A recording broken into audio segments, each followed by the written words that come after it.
So we're going to be reading Samson's Feast and Riddle. Now Samson went down to Timnah and saw a woman in Timnah of the daughters of the Philistines. So he went up and told his father and mother, saying, I have seen a woman in Timnah of the daughters of the Philistines. Now therefore get her for me as a wife. Then his father and mother said to him, Is there no woman among the daughters of your brethren, or among all my people, that you must go and get a wife from the uncircumcised Philistines? And Samson said to his father, Get her for me, for she pleases me well.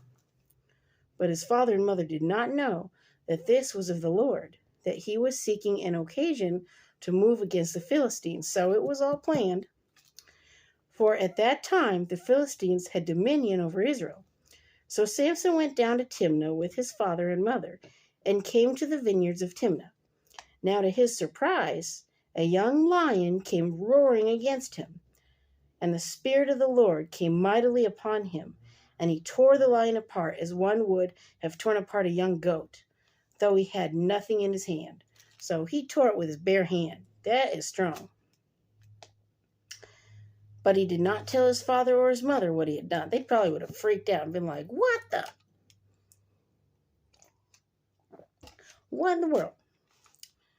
Then he went down and talked with the woman, and she pleased Samson well.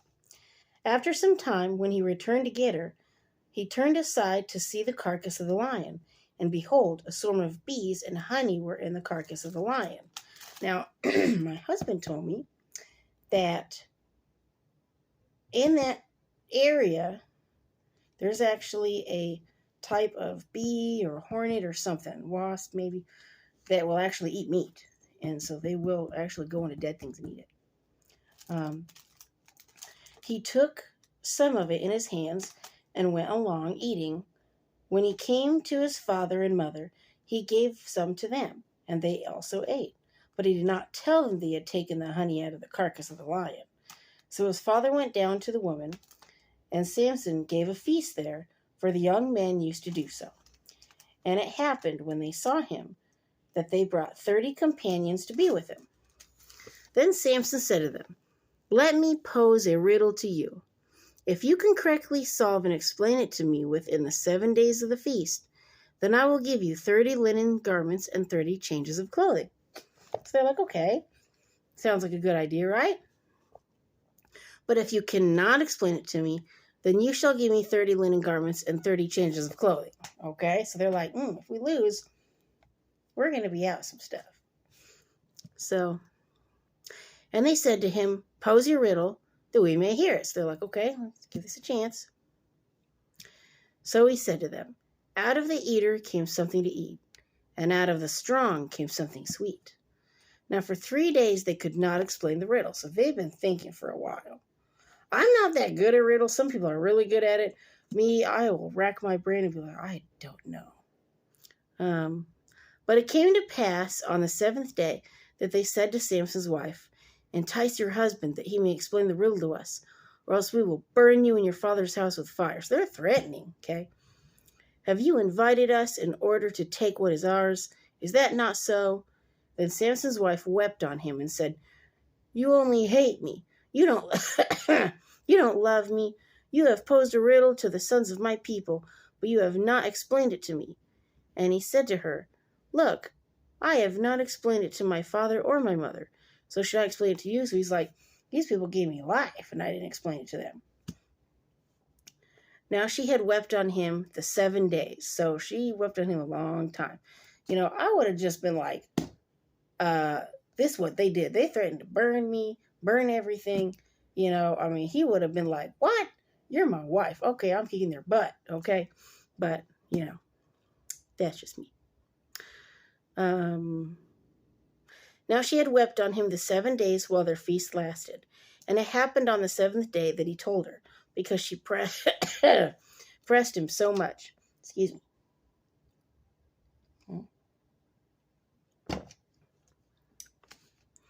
Then she explained the riddle to the sons of her people. So the men of the city said to him on the 7th day, before the sun went down, What is sweeter than honey, and what is stronger than a lion? And he said to them, If you had not plowed with my heifer, you would not have solved my riddle. I don't know what that meant back then to call somebody a heifer. It might not have been a bad thing, but if somebody called me a heifer, especially my husband, he would die. Then the Spirit of the Lord came upon him mightily, and went down to Ashkelon, and killed 30 of their men, took their apparel, and gave the changes of clothing to those who had explained the riddle. So his anger was aroused, and he went back up to his father's house. And Samson's wife was given to his companion, who had been his best man. So he was like, I don't want her no more. She used me. You know, that's about how marriages go this day and age. It goes so fast. You know, I know somebody, they were married for a whole 2 years and got divorced. I was like, oh my goodness, that's not even trying. So, but, I mean, people are like that. They dream of getting married, but they don't think about the work that goes into it, the actual day-to-day life that goes into it, and, all that kind of stuff. It's a lot.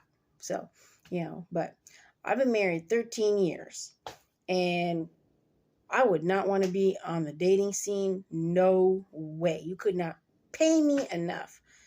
If you said, I'll give you $100 million to be on the dating scene, I'd be like, wrong answer. Nope. Gong. Boom. Nope. Absolutely not. I like being married. I know where my husband is. He knows where I am. We're honest with each other. We're good to each other. We raise our kids together. I got married so I could grow old with somebody, enjoy them. It's like we're both pushing 40. And, I'm not trying to sound defeatist. I'm just saying the facts. Okay, if we live to be 80 years old, our lives are about halfway done already. So, why would I want to start over at this stage of my life? No way. I am happy being married. I have the best hubby anybody could have asked for, but I did a lot of praying. So you women and you men out there, if you're single and you're looking for a spouse, pray. Pray that God gets you ready. Pray he gets your wife or husband ready, whichever. If you're a man looking for a woman or a woman looking for a man, whichever. Okay? Because God will work on both of you and get you ready for each other. So, and it never hurts to take premarital counseling together so you know how to handle situations a proper way. And one thing that the pastor that married us, he told us, he said, I've never had anybody that I married get divorced. He said, but if you ever reach a point where you're thinking about divorce, please promise me one thing. You will call me and talk to me first. And I thought, that is good. I can live with that. And so, I promised him that. So now we've never, ever came anywhere near even thinking about that. That we don't even put that thought on the table. Because like I said, my husband vetted me and I vetted him when we were dating. We were in the dating scene, okay? Before we knew we wanted to marry each other. So, I told him we were dating. I said, I got 2 rule breakers. If you hit me, bye-bye. You cheat on me, bye-bye.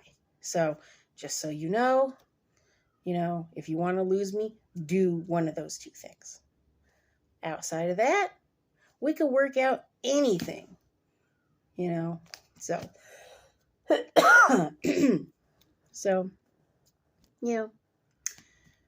you can work out pretty much anything in a marriage, really. If you just put your minds to it, 2 smart people, coming together. God gives you enough problems in life to learn how to solve them together. And once you get used to and real good at solving problems together and stuff, then you know what? It gets easier as time goes. It really does. So, anyway, peace to all you Facebookers and YouTubers, and have a great day.